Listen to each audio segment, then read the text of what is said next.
The most powerful man in the world sat inside the Oval Office, surrounded by his close advisors, fully convinced that he was about to reshape the global order. Donald Trump had fixed his gaze on India, and in his mind, the strategy was simple. Offer a few defense contracts, wave around some lucrative trade deals, sprinkle in some symbolic praise, and just like that, India would align itself with Washington's vision.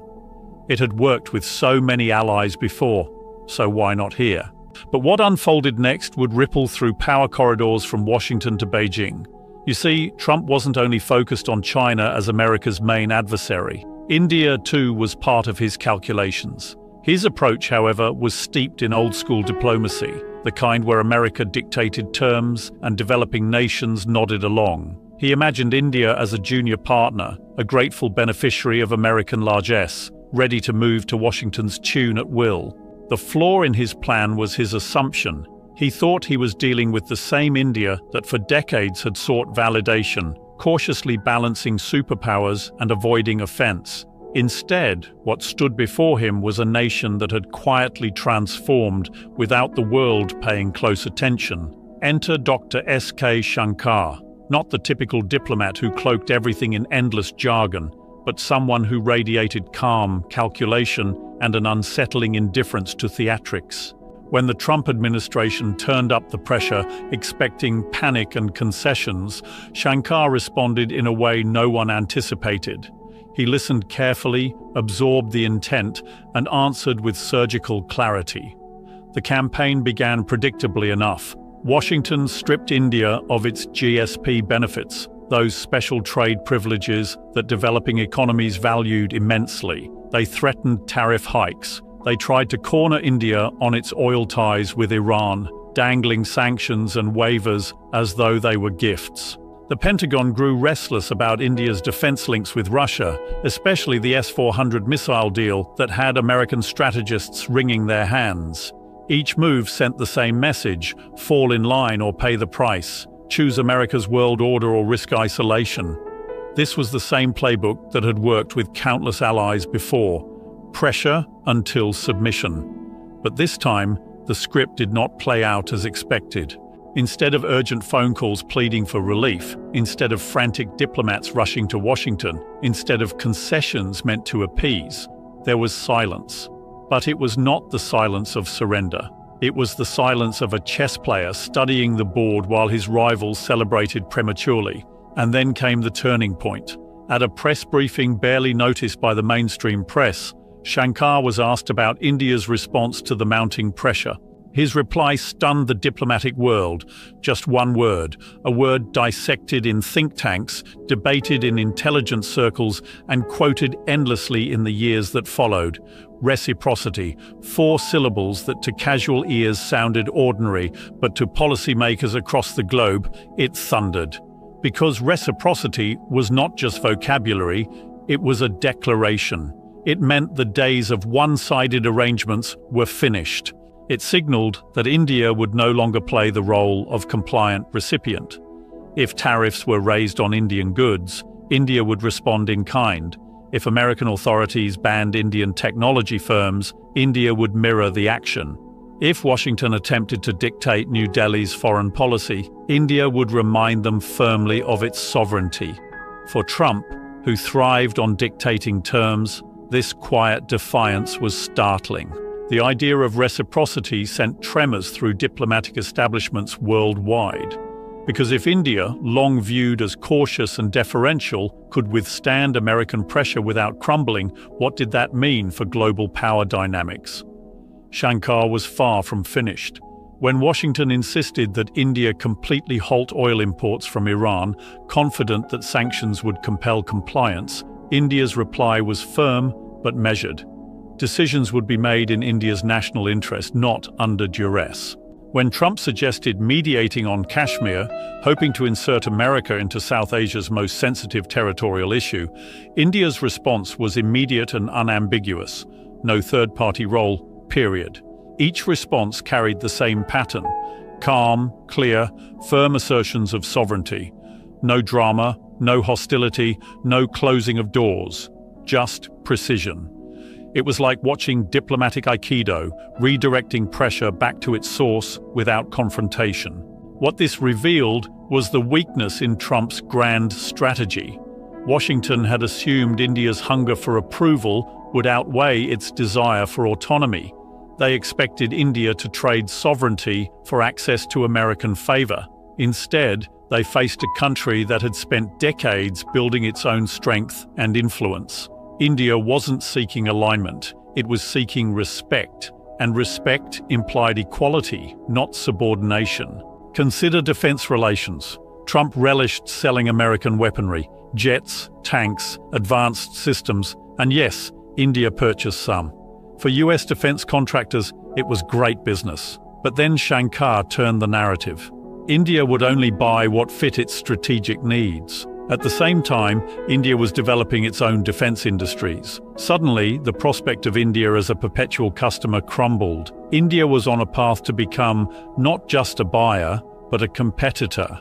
American firms found themselves facing competition not only from Russia and Europe, but from Indian companies pushing innovations in hypersonic weapons, anti-satellite systems, drones, and carriers. The dependency model was breaking apart. All this unfolded while Trump doubled down on pressure tactics, unaware that Shankar was orchestrating a revolution in India's global approach. Gone was the older model of rigid non-alignment, where India cautiously avoided taking sides. In its place was something new, multi-alignment. India would engage with everyone, but always on terms that served its national interest. Partnerships were framed around mutual advantage, not ideology or loyalty. India could deepen ties with Russia while also expanding relations with the US. It could buy oil from Iran while strengthening bonds with Israel. India could negotiate with China on trade, even while resisting aggression at its borders. To outsiders, this looked inconsistent, even opportunistic, but beneath it was a consistent principle. Indian interests came first, unapologetically. The Quad, the partnership among the US, India, Japan, and Australia, highlighted this philosophy. Washington imagined it as a tool to contain China, but Shankar was clear. India's participation was based on its own Indo-Pacific vision, not as part of someone else's rivalry. Even when Chinese forces escalated along the line of actual control, sparking the most severe border crisis in decades, India didn't rush to Washington begging for military cover. It relied on its own capabilities while still keeping diplomatic channels active with all sides. This independence, this quiet confidence, marked a fundamental shift. India was no longer waiting to be accepted into someone else's order. It was shaping its own place in the world. It was a masterclass in strategic autonomy, the ability to be strong enough to manage your own challenges while still staying engaged with the global community. The combined effect of all these moves was extraordinary. Nations across the world started noticing India's conduct and began asking themselves if they could adopt a similar path. Could a country engage with multiple powers without becoming subordinate to any? Could it build genuine partnerships without sacrificing sovereignty? Could it refuse superpowers and still avoid severe consequences? India's example proved the answer was a firm yes. But achieving this required something that many nations lacked: the confidence to recognize their own worth and the patience to create alternative options rather than depending on a single patron. Trump's irritation became more visible as time went on. Here was a nation that was supposed to be grateful for American attention, eager for American approval, and willing to pay costs for American friendship. Instead, what he encountered was a country that treated the US as one important partner among many, not as the center of the global system.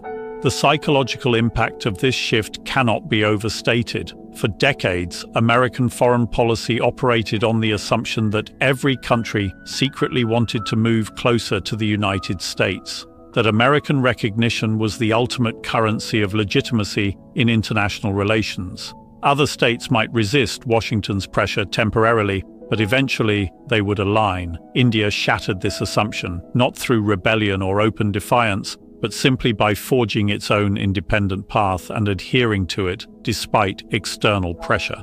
This was a quiet revolution that rippled across the international system. Other governments started watching how India maneuvered on the global stage. They saw that independence did not equate to isolation. They realized that being assertive did not mean being aggressive. They understood that rejecting unfair terms wasn't an act of ingratitude. It was an expression of sovereignty.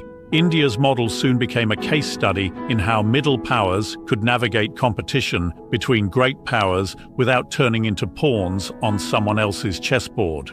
The transformation went far beyond diplomacy. It extended into every area of India's engagement with the world. In technology, India created its own digital infrastructure instead of depending exclusively on American or Chinese systems. In space exploration, India developed cost-efficient solutions that competed with long-established players. In pharmaceuticals, India grew into a global supplier rather than simply being a consumer market for Western corporations. Each sector told the same story. India was evolving from a rule-taker into a rule-maker. It was shifting from being only a marketplace to becoming a competitor, from being viewed as a junior partner to standing as an equal stakeholder.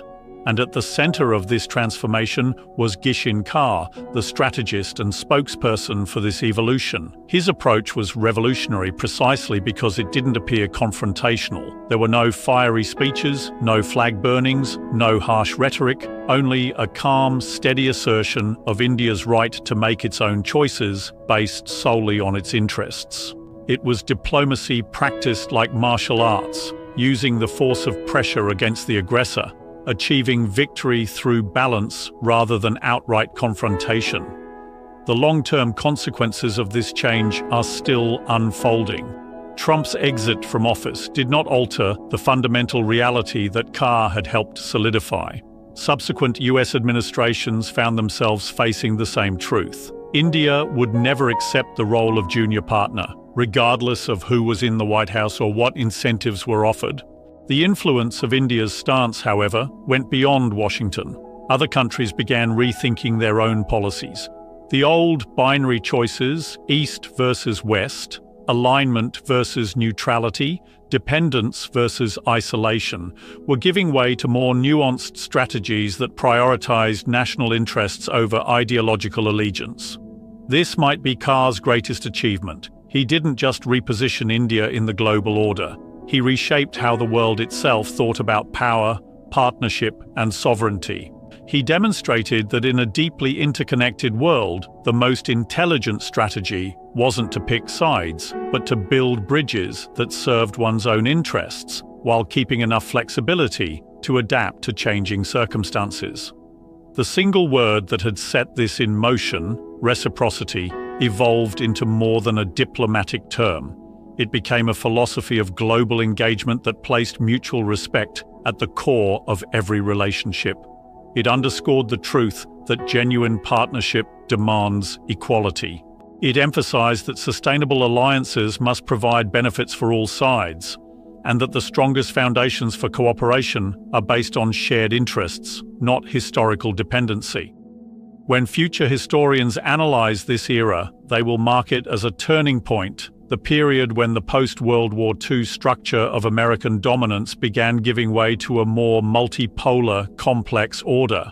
And at the heart of that transformation will stand a quiet diplomat who recognized that sometimes the most powerful reaction to pressure is simply refusing to yield. That is the essence of real transformation.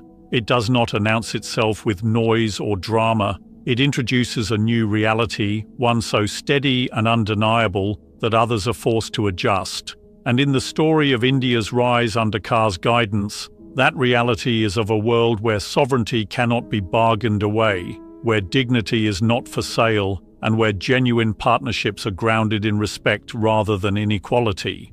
The lesson is unmistakable. You cannot intimidate a nation that recognizes its own value. You cannot destabilize a country that has built its own foundation. And you cannot isolate a people who have already developed their own center of gravity. A single word, delivered with quiet conviction, can indeed alter the course of history, especially when it is supported by the determination of 1 billion people who have resolved never again to ask for permission to be themselves.